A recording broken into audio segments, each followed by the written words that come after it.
We've been waiting ages for a Cafe Racer style electric bike to become available, and here it is. And as much as I try, I can't find a bad angle. It's absolutely beautiful. It's also, being electric, very stable and incredibly easy to manoeuvre in very tight spaces. And out on the road, it's been absolutely fantastic.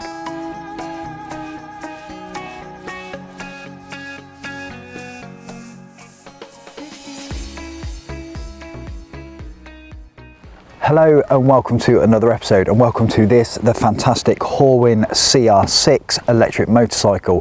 Now it's based on a 125 equivalent, so chuck an L plate on and it's learner legal, but actually this is a really great commuter solution. Artisan Electric, who we've had the bike from, are saying it has a range of up to 80 miles.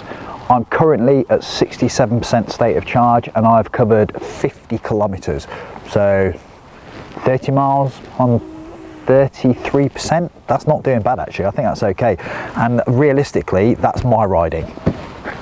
Now the battery is a 4 kilowatt hour with 18 650 cells, so pretty standard electric vehicle type setup, and you can get a full charge from the charge port tucked just down the other side in about 3 hours, but actually a 20-minute boost will give you about 20 miles of range, so actually a very versatile bike. Artisan have said that it has a top speed of around about 55 miles an hour. I've seen 95 kilometers an hour on the display, so thereabouts. That does change a little bit depending on whether you're going up or downhill. In terms of power, it will give you 7,200 watts or 7.2 kilowatts peak, and that's pretty good. It pulls away nicely, it really gets off the mark. Around about the 30 mile an hour speed, it's still pulling well, and that sort of dies off as you move into the top speeds, as electric vehicles, or in fact any vehicle generally does. So one thing that struck me as being really very good on the Horwin was the way the suspension set up. Bikes are all about the way they ride, and this rides fantastically. It's 140 kilos, but Horwin have done a great job of setting this up. It's well balanced, its directional stability is good, and that's clever for the weight that's actually in the bike. The Horwin are saying the battery will last for 2,000 cycles. I'm guessing that is to a certain percentage, factoring in some kind of degradation. Remember, 18 650s, the same as the original Tesla Model S, so they've stood the test of time and they are very reliable.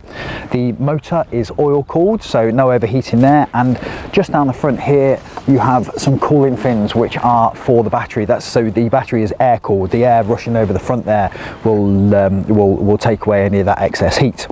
So the Horwin comes with a single disc brake at the front and a 4-pot calipers twin line, so stopping power is good. Also you'll see the transverse front forks, which I think are aiding the really good suspension feel. If you come around to the rear, you'll notice a single disc brake and a single pot caliper. Point to note here is rear foot peg, so you can take a pillion on this, obviously not with L plates. And if you look just through here, again you have adjustable suspension for the back, so you can set it up as you want. All top stuff.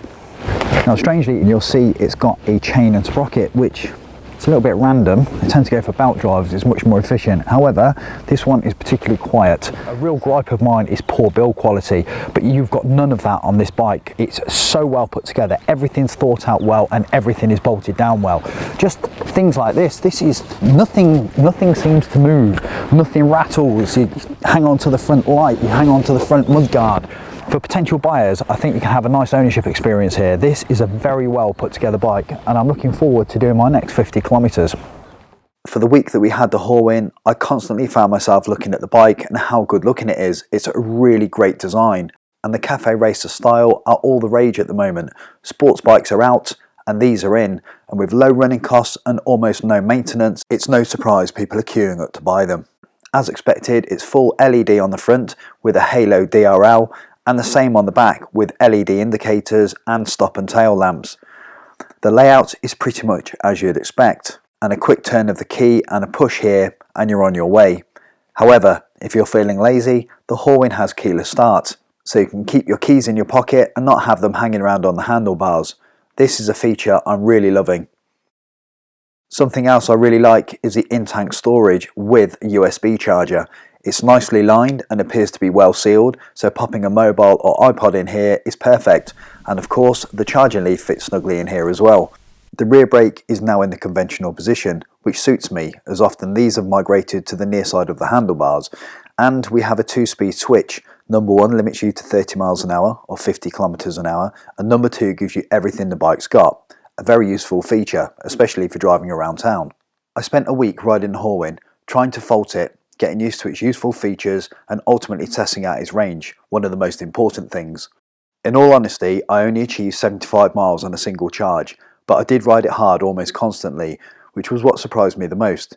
It was cold, wet, and not favourable conditions for any bike, let alone an electric one, but the Horwin really did perform faultlessly. When I did get low, a quick top up on a 3-pin plug had me on my way again within 30 minutes, and with a decent amount of range. Over to the handling. It's awesome, that's all I can say. Even in these poor conditions, I would have liked to have tested it 2s up, but finding someone to jump on the back in 0 degrees just isn't easy. However, I've no doubt that the performance would be equally as good. To date, for what it is and what it says it can do, this is one of the best bikes I've ridden, and I'll certainly be on the phone to Artisan Electric in the summer to try and get another loan, which incidentally is where you can register your interest for this cracking Cafe Racer Electric 125.